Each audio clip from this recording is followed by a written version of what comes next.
philosophy is very important in football. All coaches, the best of the best coaches in the world, have philosophy. Do you think these players, this bunch of players, the new set and even the old ones, can fit into Ten Hag pattern in terms of philosophy, high pressing, quick progression, quick transition to the next pattern and everything? Do you think all these players can just gel into Ten Hag's plan? It's not all players. There are some players that cannot gel. I don't want to mention names again, but there are some players that we know they cannot gel because high pressing football is hard work. Yeah, a lazy player does not survive in hard pressing system. Yeah, you can look at those Liverpool players or that Jurgen Klopp. They were hard working, physical specimen. So I can say it's not also a mistake that when Jurgen Klopp came to Liverpool, the first 1 year and a half, there were a lot of injuries. A lot. Until they got it right. So I think it's the same thing also. Since when Ten Hag has transitioned to this high pressing kind of football, the Gengen style. So that's why the injuries are there. But not all players, but most players. When you look at Rasmus Højlund, you look like Garnacho, you look at Ahmad, you look at Mount, you look at Ugarte, Mino, Martinez, pressers.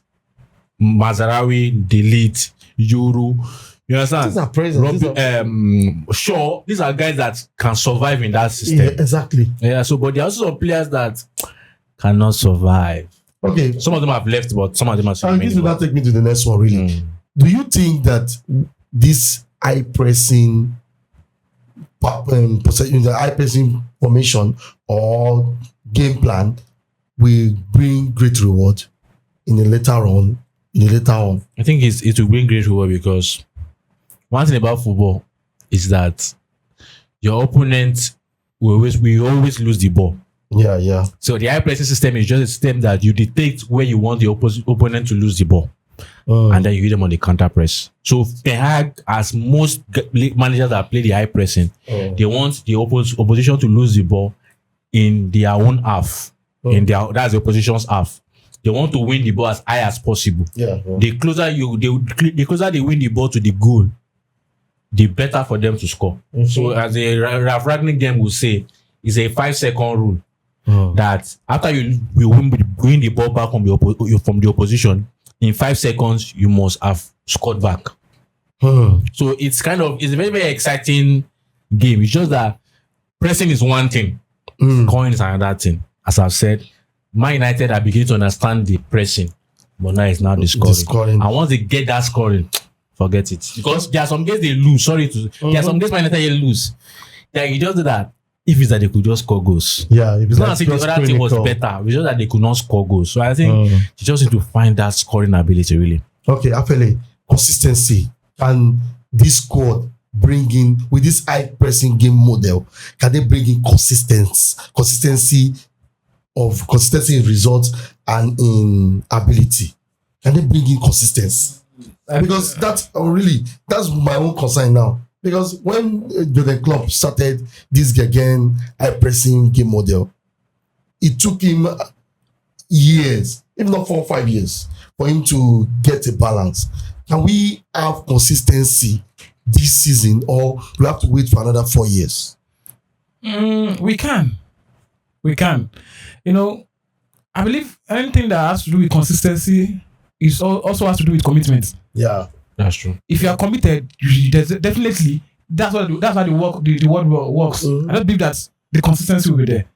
So I believe that we can. That during those years you talked about the club, before you got it right, there are some players we bought that season that fitted right in.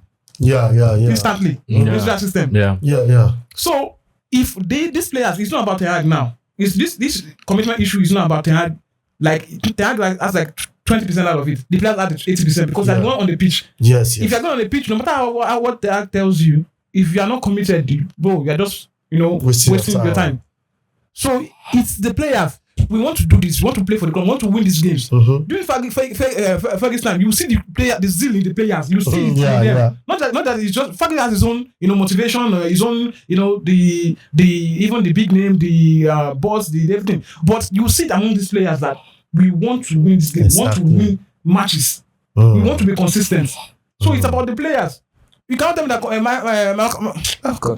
tell me that Marcus Rashford wants to be consistent and he's doing like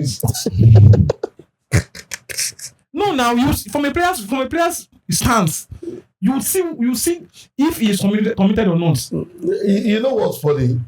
You guys jump from McTominay to Rashford. Like no, that's the reality.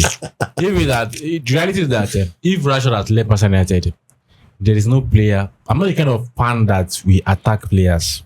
Okay. The reality is just that if Marcus Rashford has left in this just concluded window, I will not even mention any Man United player. If McTominay had gone, the reality is that he's starting. The day he stops starting, I will not even talk about him. He's starting. That's why it's more important. And he's not giving results. Even that there was a time in Manchester United fans that our focus was on Maguire. Yeah. The moment Maguire stopped starting games like that, we forgot about him. It's not as if we hate him, but it's not important to us again. But Marcus Rashford, the day Marcus Rashford starts sitting on the bench, we'll focus on the other people. Okay, that will now lead me to the next question. In Ten Hag game plan now, a player he needs to use in this current model, can you tell me, do you need to change any player out of the team, or what should he add to the team to make this pressing a more juicy one? Chego. As in, add to the team in terms of the players that are already in the squad, in the right? squad, as in what you need to remove or add. Has to just play. There are some players that they call energy boosters. Okay. They are energy boosters. That the game might be flat, but once those players enter, they take the tempo of the game to a much higher level. Now, what that simply means is that the team selection, there are some players that need to come in and go out. Yes, that's what I'm saying. In terms of, there are some players that are energy boosters. Garnacho is an energy booster. Okay.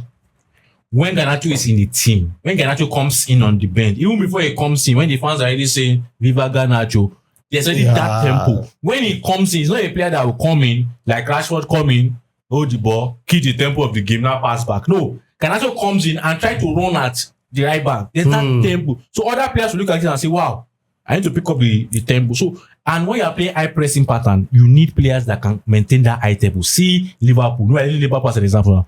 See Mane, see Salah. These are high tempo guys. Even at the end of Klopp's era in Liverpool, you will see Luis Diaz. Yes. So you see these guys high tempo guys. You don't play high tempo football with he's not. If you see Guardiola is a different pattern. Guardiola see Bernardo Silva.